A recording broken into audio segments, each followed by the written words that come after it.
qui en fait tout l'univers, viens et révèle-nous les joies du royaume qui vient. Force et douceur, amour de Dieu, remplis-nous de ta paix. Les démons et tes consolateurs, viens nous relever. Viens, Esprit très saint, toi qui en fais tout l'univers, viens dans nos cœurs, viens, Esprit du Seigneur, viens, nous t'attendons. Viens, Esprit très saint, toi qui en fais tout l'univers, viens et révèle-nous les joies du royaume qui vient.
Eucharistie, cela veut dire rendre grâce, littéralement, c'est vraiment la traduction littérale. À chaque messe, en particulier chaque dimanche, nous rendons grâce au Seigneur, remercions-le pour toutes les merveilles qu'il fait pour nous, pour toutes celles qu'il va faire aussi durant toute la semaine, dans ce rendez-vous du dimanche. Et remercions-le pour la merveille de la résurrection, de la vie qu'il nous donne, et parce qu'il nous aime et fait de nous ses enfants. Premier motif d'action de grâce. Sachons ne pas être ingrats. Apparaît Royal, vous connaissez les apparitions du cœur de Jésus. Jésus reproche nos ingratitudes. Il ne sait pas remercier pour tout ce qu'il fait sans cesse pour nous. Deuxième chose, nous sommes heureux d'accueillir les membres de la communauté d'Emmanuel du secteur Chalon, Givry, etc. Aussi des frères et sœurs d'autres paroisses proches, jusque même le Jura. Bienvenue, réjouissons d'être ensemble. Et puis, troisième motif d'action de grâce, c'est nous sommes en grande communion avec lui. Vous savez que dans quelques minutes, quelques heures, le pape François va consacrer, renouveler la consécration du monde au cœur immaculé de Marie à Rome, en présence de la statue de Notre-Dame de Fatima, qui a été apportée à Rome pour cette occasion. Et c'est que 13 octobre, nous sommes le 13 octobre aujourd'hui, c'est la date de la dernière apparition de la Sainte Vierge à Fatima. Nous nous unirons au pape François pour cette démarche très importante pour l'Église et surtout pour le monde. Confions tout le monde entier au cœur immaculé de Marie. Au début de cette célébration, implorons la miséricorde du Seigneur. Justement, demandons pardon au Seigneur de nos ingratitudes, de nos manques d'amour pour lui, nos indifférences.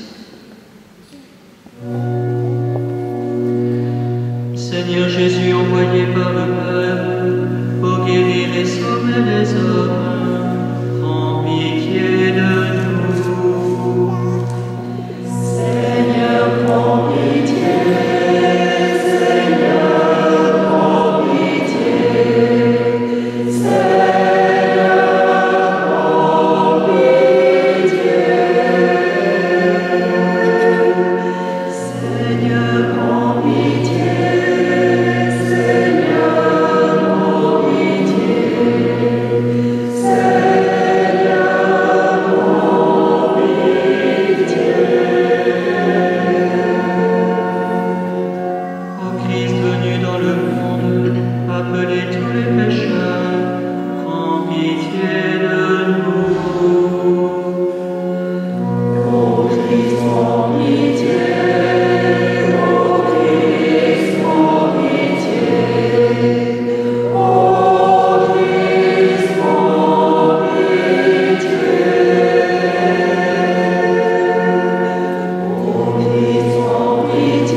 Nous t'en prions, Seigneur, que ta grâce nous devance et qu'elle nous accompagne toujours, pour nous rendre attentifs à faire le bien sans relâche.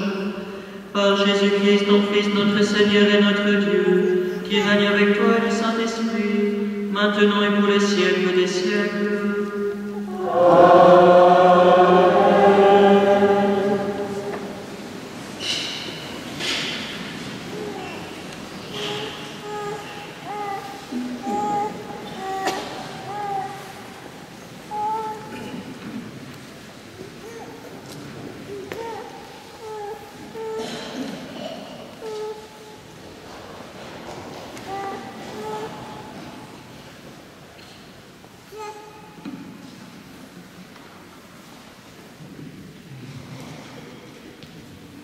Lecture du second livre des rois.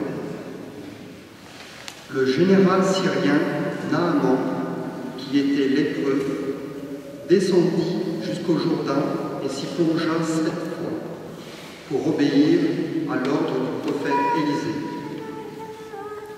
Alors sa chair redevint semblable à celle d'un petit enfant. Il était purifié. Il retourna chez l'homme de Dieu avec toute son escorte. Il entra, se présenta devant lui et déclara : « Je le sais désormais, il n'y a pas d'autre Dieu sur toute la terre que celui d'Israël. Je t'en prie, accepte un présent de ton serviteur. » Mais Élisée répondit : « Par la vie du Seigneur que je sers, je n'accepterai rien. » Naaman le pressa d'accepter, mais il refusa. Naaman dit alors : « Puisque c'est ainsi, permets que ton serviteur emporte de la terre de ce pays autant que 2 mulets peuvent en transporter. Car je ne veux plus offrir ni holocauste ni sacrifice à d'autres dieux qu'au Seigneur Dieu d'Israël. » Parole du Seigneur. Nous rendons grâce à Dieu.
Lecture de la seconde lettre de saint Paul apôtre à Timothée. Souviens-toi de Jésus-Christ, le descendant de David. Il est ressuscité d'entre les morts, voilà mon évangile. C'est pour lui que je souffre, jusqu'à être enchaîné comme un malfaiteur. Mais on n'enchaîne pas la parole de Dieu. C'est pourquoi je supporte tout pour ceux que Dieu a choisis, afin qu'ils obtiennent eux aussi le salut par Jésus-Christ avec la gloire éternelle.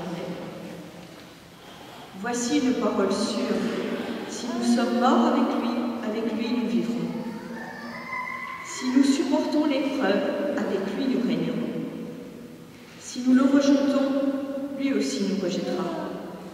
Si nous sommes infidèles, lui restera fidèle, car il ne peut se renier lui-même. Parole du Seigneur. Nous rendons grâce à Dieu.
Le Seigneur soit avec vous.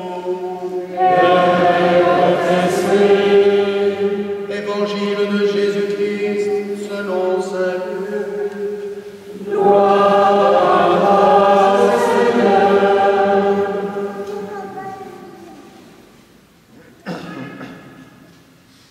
Jésus, marchant vers Jérusalem, traversait la Samarie et la Galilée. Comme il entrait dans un village, 10 lépreux vinrent à sa rencontre. Ils s'arrêtèrent à distance et lui crièrent « Jésus, Maître, prends pitié de nous !» En les voyant, Jésus leur dit « Allez vous montrer aux prêtres. » En cours de route, ils furent purifiés. L'un d'eux, voyant qu'il était guéri, revint sur ses pas en glorifiant Dieu à pleine voix. Il se jeta la face contre terre aux pieds de Jésus en lui rendant grâce.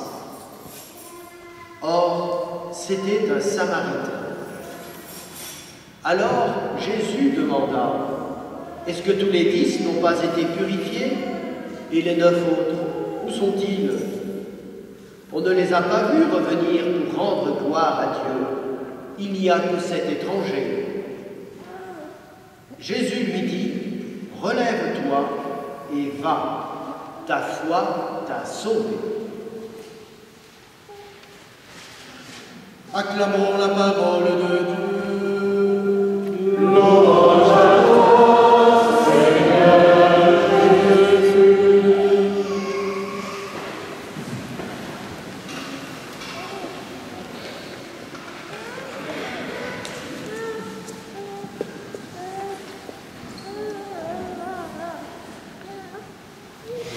Père Jean-Michel nous a rappelé tout à l'heure que dans quelques instants va s'ouvrir à Rome cette grande célébration, cette messe, au cours de laquelle, ou à la fin de laquelle, le pape François va renouveler la consécration du monde au cœur immaculé de Marie.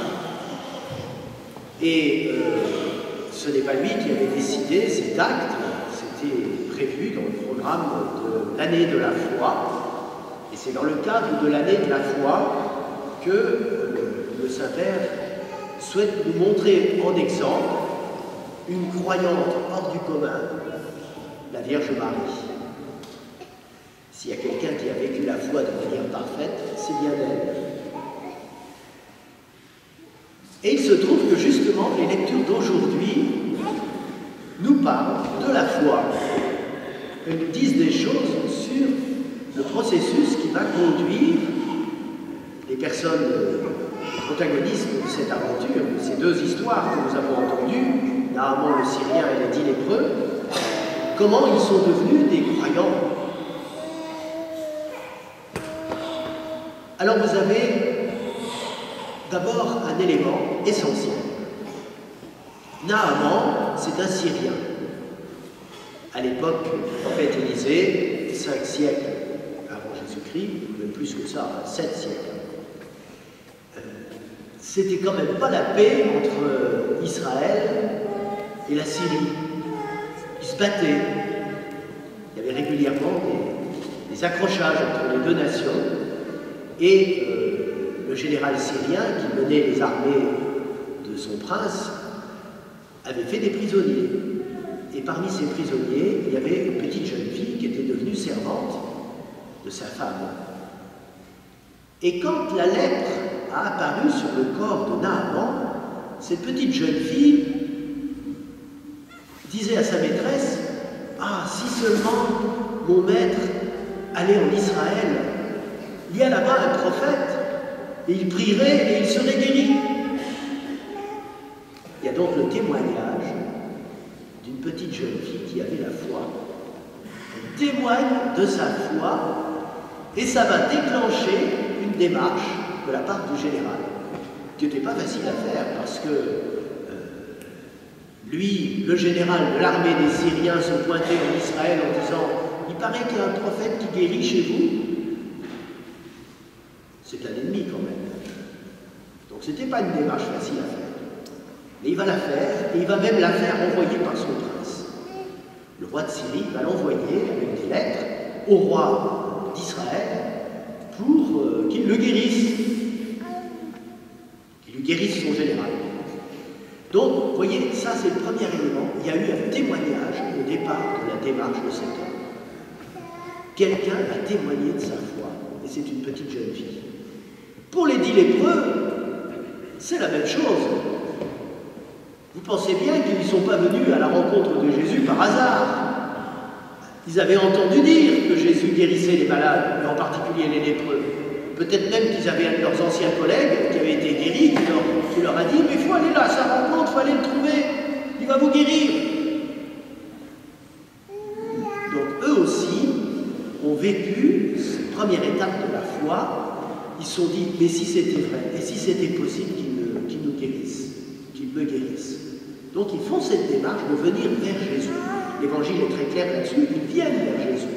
Jésus s'approche d'un village, et il y a ces 10 lépreux qui viennent vers lui et qui lui disent: « Maître, Maître, prends pitié de nous. »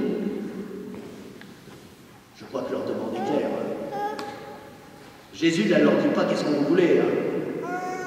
Il va répondre en raccourci, il leur dit: « Allez vous montrer au prêtre. » Parce que quand on était guéri de la lèpre, c'était les prêtres de la première alliance qui réintégraient les personnes guéries dans la société, puisque la lèpre excluait de la vie de la société, excluait du groupe. On était banni avec cette maladie. Donc, dans les deux cas, à la base de leur démarche, il y a eu un témoignage. Quelqu'un a témoigné de sa foi. Ça, c'est très important pour nous. Est-ce que nous témoignons de notre foi aujourd'hui? On se plaint qu'il n'y a pas beaucoup de monde dans nos églises, proportionnellement. Mais est-ce que nous sommes des témoins crédibles qui vont déclencher chez nos frères une démarche? Et si c'était vrai, s'ils pouvaient nous libérer de nos chaînes, de ce qui nous pèse, de ce qui nous fait souffrir. Alors, deuxième étape, ils font la démarche, ils obéissent. On leur dit quelque chose et ils obéissent. Les 10 lépreux, c'est clair. Jésus leur dit: « Allez vous montrer au prêtre. » Ils y vont. Ils font un acte de foi. Ils croient la parole de Jésus. Quant à Naaman le Syrien, il va être déçu. Parce que quand il arrive chez Élisée ne se dérange même pas. C'est pourtant le général syrien. Il ne sort même pas de chez lui. Il envoie son serviteur qui lui dit: « Eh bien, allez vous plonger cette fois dans le Jourdain et puis vous serez guéri. » Il se met en colère. Il se dit: « Mais quoi, qu'est-ce que c'est que cette histoire? Moi, je pensais qu'il allait venir, qu'il allait faire des incantations sur la partie malade et que qu'il allait se passer quelque chose de magique. » Rien du tout de tout ça. Va te plonger cette fois dans le Jourdain. Il y en a peut-être parmi vous qui sont allés en Israël. Le Jourdain, c'est pas grand-chose. C'est un torrent de montagne, en quelque sorte. Surtout à l'endroit où il l'a traversé, vers le nord. C'est pas grand. C'est un torrent de montagne. Et à l'endroit où on le traverse, au pied, au nord du lac de Tibériade, il fait 15 mètres de large. C'est pas la Saône. Je dis: comment plonger dans le Jourdain? Mais chez moi, il y a des fleuves qui sont bien plus beaux que le Jourdain. Pourquoi est-ce qu'il n'envoie pas me baigner dans ceux-là? Et donc, il est furieux, et il rentre. Il repart. une journée de marche un peu loin, de voyage avant d'arriver au Jourdain. Il est dans la colère, et quand ils arrivent vers le Jourdain, là vous allez voir le rôle de la communauté de notre cheminement de foi. Ses serviteurs viennent lui dire, mais enfin, maître, il ne vous a pas demandé quelque chose de compliqué. On va passer au Jourdain, mais faites-le. Et il va obéir à cette parole. Quelque part, c'est dérisoire. Plonge-toi cette fois dans le Jourdain. Et voilà, notre Naaman qui descend dans le Jourdain, plouf, un premier plouf, il ressort, replouf, 7 fois de suite. Et la 7e fois, il sort guéri. Il sort guéri. Il a obéi à cette parole, il sort guéri. Et les 10, ils ont aussi obéi à la parole de Jésus. Allez vous montrer aux prêtres. Donc l'obéissance, c'est qu'ils font le chemin. Vous avez remarqué que Naaman, il a été guéri en chemin. Il était encore loin du but, là. Eux aussi, ils sont guéris en chemin. L'important, ce n'était pas qu'ils aillent se montrer aux prêtres, c'était qu'ils obéissent à ce que Jésus leur demandait. Et que Naaman obéisse à ce que Élisée, de la part du Seigneur, lui demandait de faire. Et ils sont guéris. Ils sont purifiés de leur lèpre. Réaction. Qui va continuer à avancer dans la foi? Il va y avoir Naaman. Il va avancer dans la foi parce qu'il réalise que le miracle s'est produit et là, il revient chez Élisée. Il se trompe de but parce qu'il veut rendre grâce à Élisée, il veut lui faire des cadeaux comme si c'était une idole, comme si c'était Élisée qui l'avait guéri. Et là, Élisée va l'aider à aller plus loin, à ne pas s'arrêter à sa personne, mais à lui montrer que l'acte de foi qu'il a fait, c'est une réponse qu'il a donnée au Seigneur d'Israël. Élisée lui dit, c'est pas moi qui t'ai guéri, hein, c'est le Seigneur, j'ai pas besoin de tes cadeaux. Garde-les. Et à ce moment-là, l'homme va faire cette étape nouvelle. Il dit, bah, puisque tu ne veux pas de mes cadeaux, permets que j'amène de la terre de ton pays, autant que 2 mulets en peuvent emporter, et je ne veux plus offrir de sacrifice à un autre Dieu qu'au Dieu d'Israël, que tu as prié et qui m'a donné cette guérison. Voilà, donc il est vraiment entré dans la foi. Il a adopté la foi d'Israël à l'issue de ça. Et il rend grâce à Dieu, vous voyez. Le fait qu'il emmène de la terre pour offrir des holocaustes et des sacrifices au Dieu d'Israël, il est dans l'action de grâce, comme nous y a invité Jean-Michel tout à l'heure. Les 10 lépreux, je ne sais pas ce que sont devenus les 9 autres. Mais sur le coup, il y en a qu'un qui a compris qu'il fallait qu'il revienne rendre grâce à Jésus. Bien sûr, c'était un Samaritain, donc il n'était pas dans le carcan de la loi comme étaient les Hébreux, enfin les contemporains de Jésus, qui pratiquaient la loi juive. Eux, ils sont obéissants à la loi, et il faut qu'ils aillent jusqu'au bout de la loi. S'ils veulent obéir à la loi, ils obéissent à la loi, ils aillent jusqu'au bout. Comme le dira saint Paul. Il faut choisir, le salut par la loi, ou alors le salut par la foi. Ça ne veut pas dire que quand on a la foi, on ne respecte pas la loi de Dieu. Mais on ne le fait pas comme quelque chose de figé, avec des règles, des pratiques, si j'ai pas fait ça le soir, je me suis loupé, quoi. Non, c'est beaucoup plus détendu que cela. En tout cas, voilà cet homme qui revient et il rend gloire à Dieu. Et alors remarquez que déjà sur le chemin, il est devenu un témoin, comme ceux qui ont créé en lui le désir de faire la démarche vers Jésus. Il se met à rendre gloire à Dieu sur le chemin. Il loue le Seigneur, il bénit le Seigneur. Ça arrive souvent, quand Jésus provoque des guérisons, fait des guérisons, souvent les gens après ne peuvent plus tenir leur langue, il faut qu'ils parlent, il faut qu'ils témoignent de ce qu'ils ont vécu. C'est tellement extraordinaire. Malheureusement, ça va accélérer le processus de la jalousie à l'égard de Jésus. Mais ils ont besoin de témoigner après. Et c'est ce que nous devons faire aussi. Si vraiment nous avons été touchés par la grâce du Seigneur, que nous avons compris à quel point il nous aime et à quel point il est bon avec nous, lui qui nous fait miséricorde, je vous rappelle que c'est ce qu'il a fait au début de notre célébration. On lui a demandé pardon, il nous a fait miséricorde. Donc, si on a vraiment conscience de cela, qui nous guérit de cette lèpre spirituelle qui s'appelle le péché, eh bien, nous devrions être dans l'action de grâce tout le temps, même dans les moments humainement difficiles de nos vies. Parce que le Seigneur ne nous lâche pas la main, il est toujours là avec nous. En tout cas, cet homme revient vers Jésus, et là, il tombe aux pieds de Jésus, se jette la face contre terre aux pieds de Jésus et lui rend grâce. Il devient un adorateur. Il devient un adorateur du Seigneur. Quel chemin il a fait? Il reconnaît en Jésus Dieu qui est venu parmi nous. Oui, Jésus ne s'exprime pas quand il guérit, il ne s'exprime pas comme le faisait Élisée. Élisée disait, c'est au nom du Seigneur. Il prie le Seigneur, il obtient la grâce. Jésus, lui, il le fait de sa propre autorité. Je le veux, sois purifié. Je le veux, sois guéri. Jésus guérit de sa propre autorité. En tout cas, cet homme est devant lui et la conclusion nous donne aussi une instruction, je dirais, elle est prophétique dans l'événement qui se passe là. Jésus est en train de montrer à travers ce miracle que les païens accueilleront plus facilement la bonne nouvelle de l'Évangile que les Juifs. Et c'est bien ce qui s'est passé.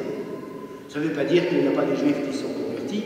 Il faut quand même être attentif. Toute la première génération chrétienne était juive. Tous les disciples de Jésus, les apôtres, sa mère, tous les autres disciples, ceux qui sont venus évangéliser la Provence d'où je viens, qui sont arrivés miraculeusement Sainte-Marie de la Mer et qui ont annoncé l'Évangile, dès les débuts, c'était des Juifs. Le salut vient des Juifs. Il est venu par eux. Ils ont été les premiers témoins. Mais en tout cas, la conversion massive se fera chez les païens. Voilà. Il y aurait tout un développement à faire là-dessus. Saint Paul a écrit des choses magnifiques dans sa lettre aux Romains sur cette espèce de passage du témoin entre les Juifs vers les païens, et puis ensuite des païens vers les Juifs. Donc nous-mêmes, je le disais tout à l'heure, dans notre vie de foi, soyons des témoins crédibles, parce que nous avons aussi vécu des choses que le Seigneur nous a données dans notre relation de foi avec lui, dans notre dialogue avec lui, dans la foi. Nous devons témoigner et nous devons poser les actes de la foi en présence de nos frères. Et c'est ça qui va les attirer. Pensez bien que si les gens qui appartiennent à d'autres religions voyaient des chrétiens qui tiennent la route, qui sont fidèles à l'enseignement de l'Évangile, ça les interpellerait. Et ils se diraient, ah, c'est ça les chrétiens? Ah ben je ne savais pas que c'était ça. Moi je croyais que c'était toute la corruption de l'Occident. Vous voyez l'importance du témoignage. Et c'est la même chose vis-à-vis de nos frères juifs. Nous avons à leur montrer que Jésus est bien leur Messie par la qualité de notre vie. Nous devons les rendre jaloux de nos progrès dans la foi. Une saine émulation, voilà ce qu'il faut qu'il y ait. Alors, demandons au Seigneur qui vient nous visiter aujourd'hui, qui est là parmi nous parce que nous sommes réunis en son nom, demandons-lui en ce jour où le pape François va nous consacrer au Seigneur par les mains de la Vierge Marie, demandons-lui de nous fortifier dans notre foi, que nous soyons vraiment pour nos frères des témoins crédibles.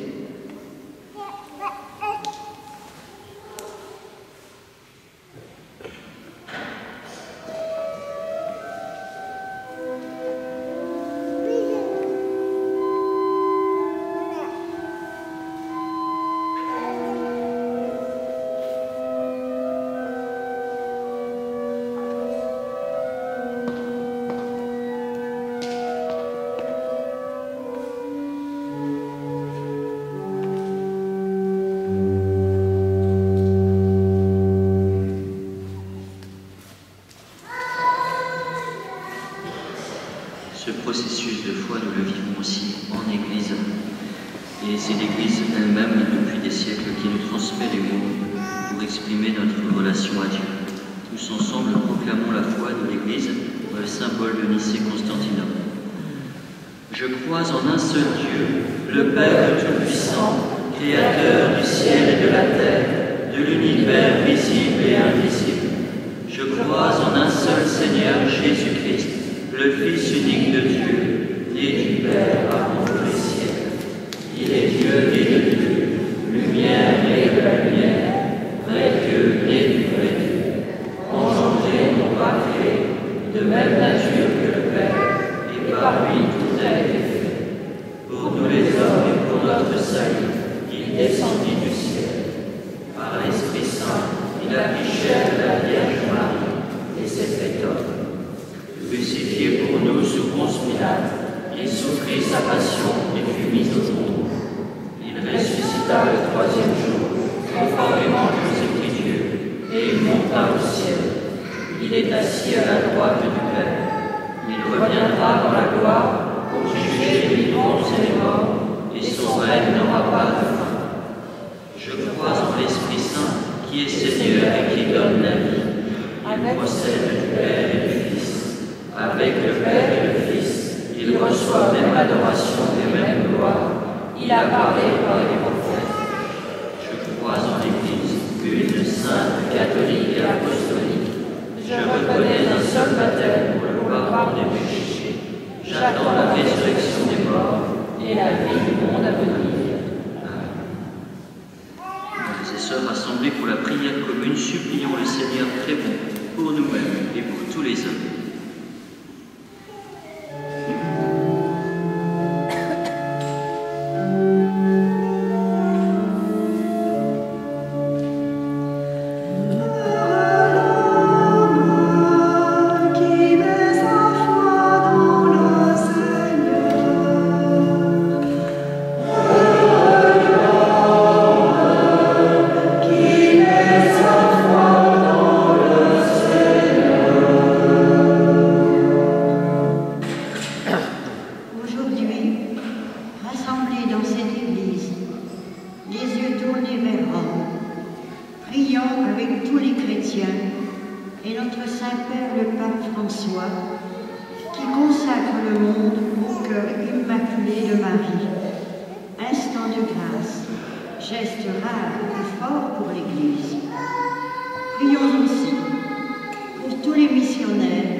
Dieu qui sait toutes choses, tu vois tous les accueille les prières de ceux qui croient en toi, exauce les désirs de ceux qui te supplient. Par Jésus le Christ, notre Seigneur. Amen.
Par lui que tu as élevé à ta droite, Dieu Tout-Puissant, nous te supplions de conserver consacrer toi-même les offrandes que nous apportons. Sanctifie-les par ton esprit, pour qu'elles deviennent le corps et le sang de ton Fils, Jésus-Christ notre Seigneur, qui nous a dit de célébrer ce mystère. La nuit même où il fut livré, il prit le pain. En te rendant grâce, il le bénit, il le rompit et le donna à ses disciples en disant: Prenez et mangez-en tous, ceci est mon corps, livré pour vous.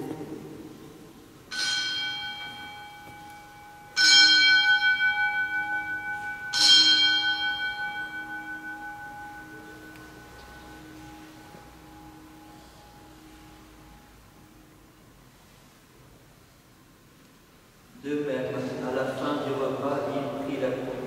En te rendant grâce, il la bénit et la donna à ses disciples en disant: Prenez et buvez-en tous, car ceci est la coupe de mon sang, le sang de l'alliance nouvelle et éternelle, qui sera versé pour vous et pour la multitude en rémission des péchés. Vous ferez cela en mémoire de moi.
Regarde, Seigneur, le sacrifice de ton Église et daigne y reconnaître celui de ton Fils qui nous a rétablis dans ton alliance. Quand nous serons nourris de son corps et de son sang et remplis de l'Esprit Saint, accorde-nous d'être un seul corps et un seul esprit dans le Christ. Que l'Esprit Saint fasse de nous une éternelle offrande à ta gloire, pour que nous obtenions un jour les biens du monde à venir, auprès de la Vierge Marie, la bienheureuse Mère de Dieu, avec les apôtres, Saint Joseph, auprès de la Vierge Marie, la bienheureuse Mère de Dieu, auprès de Saint Joseph son époux, avec les apôtres, les martyrs et tous les saints qui ne cessent d'intercéder pour nous. Maintenant, nous le supplions, Seigneur, par le sacrifice qui nous réconcilie avec toi, étends au monde entier le salut et la paix. Affermis la foi et la charité de ton Église au long de son chemin sur la terre. Veille sur ton serviteur, le pape François, sur notre évêque Benoît, l'ensemble des évêques, les prêtres, les diacres et tout le peuple des rachetés. Écoute les prières de ta famille assemblée devant toi et ramène à toi, Père très aimant, tous tes enfants dispersés. Pour nos frères défunts, pour les défunts de la famille Verneret, pour la famille Lemont de Coudel, pour Marc Prodaki, pour les hommes qui ont quitté ce monde et dont tu connais la droiture, nous te prions. Reçois-les dans ton royaume, nous espérons être comblés de ta gloire, tous ensemble et pour l'éternité, par le Christ notre Seigneur, par qui tu donnes au monde toute grâce et tout bien. Par lui, avec lui et en lui, à toi, Dieu le Père Tout-Puissant, dans l'unité du Saint-Esprit, tout honneur et toute gloire, pour les siècles des siècles.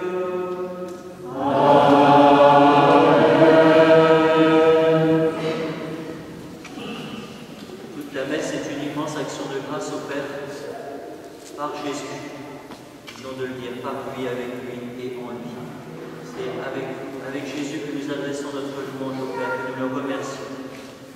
Avec un cœur d'enfant, un cœur de confiance, nous pouvons dire: Notre Père qui es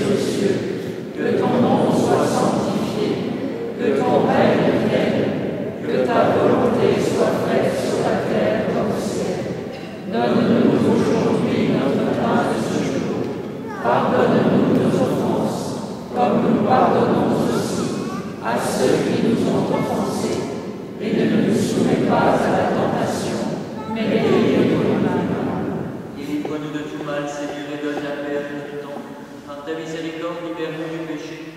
Rassure-nous devant les épreuves en cette vie, où nous espérons le bonheur que tu promets, et l'avènement de Jésus-Christ, notre Sauveur. Car c'est à toi qu'appartiennent le règne, la puissance et la gloire, pour les siècles des siècles. Seigneur Jésus-Christ, tu as dit à tes apôtres, je vous laisse la paix, je vous donne ma paix. Ne regarde pas nos péchés, mais la foi de ton Église, pour que ta volonté s'accomplisse de lui toujours cette paix. Conduis-la vers l'unité parfaite, toi qui règnes pour les siècles des siècles. Amen. Que la paix du Seigneur soit toujours avec vous. Et avec votre esprit. La charité du Christ, donnez-vous.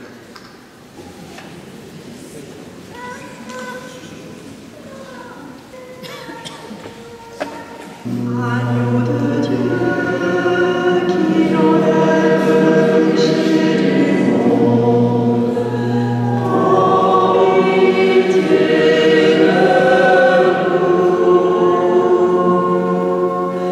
Agneau de Dieu, qui enlève le péché du monde, prends pitié de nous.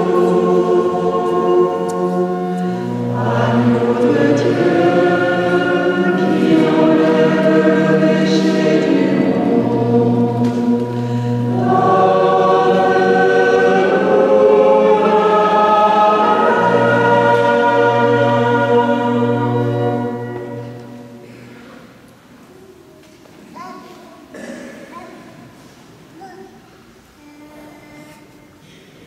Heureux les invités au festin des noces de l'agneau.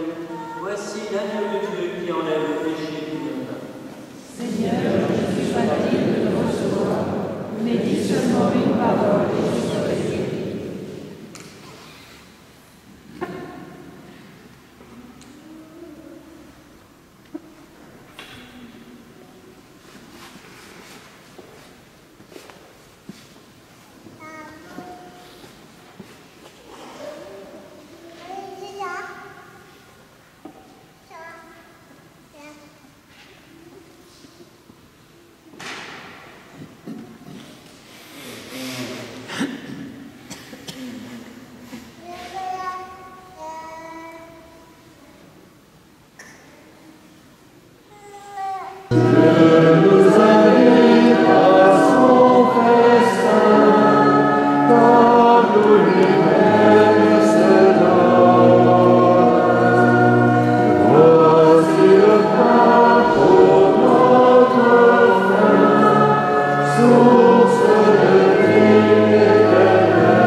Seigneur.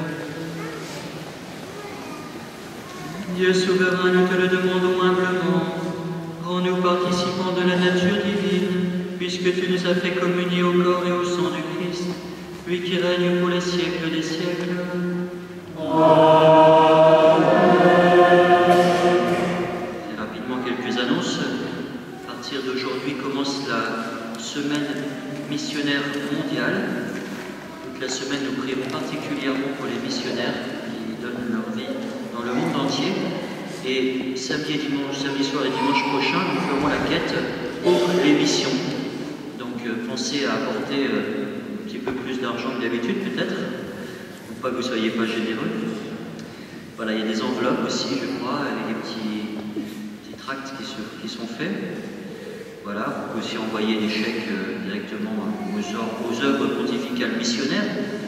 Et puis éventuellement garder quelques petites pièces de monnaie parce qu'il y a les scouts aussi, les scouts unitaires qui vont vendre leur calendrier issu des messes.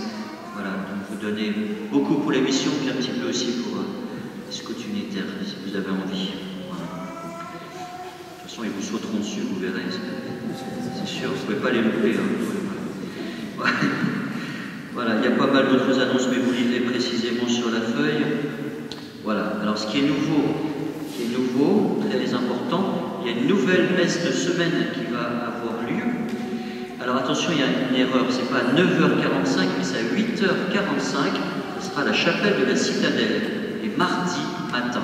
Mardi à 8h45, à la chapelle de la Citadelle, une messe. En particulier, on appelle un peu ça la messe des dames, parce que c'est les mamans qui apportent les enfants à l'école. Après, elles peuvent tout de suite aller à cette messe. C'est spécialement pour elles, pour tout le monde évidemment. Spécialement pour elles. Voilà. C'est le dimanche ici, on rend grâce et ne peut pas m'empêcher de rendre grâce au Seigneur pour la chance que nous avons, frères et sœurs, la chance que nous avons d'avoir des organistes, des animateurs de chant. Je voudrais les remercier. Vous savez, j'ai été, pas pour dire spécialement à un endroit ou à un autre, mais j'ai été en Grèce et l'assemblée était souvent bien plus pauvre que ce que nous avons ici. Alors vraiment, remercions le Seigneur, cette chance que nous avons. Merci à Isabelle, elle nous a fait de magnifiques morceaux. Merci à Marie-Liesse et toute l'équipe, tous les autres, tous ceux qui, les sacristines et tout ça. On prie aussi pour nos sacristins et sacristines qui sont hospitalisés. Voilà, enfin, on a tellement l'habitude, on est des coqs en pâte, tranquilles, c'est fantastique. On est bien, mais voilà, merci Seigneur, on peut vraiment rendre grâce. Ça aussi, c'est de ne pas être ingrat. Le Seigneur soit avec vous. Et avec votre esprit. Que Dieu Tout-Puissant vous bénisse, le Père, le Fils et le Saint-Esprit. Amen. Allez.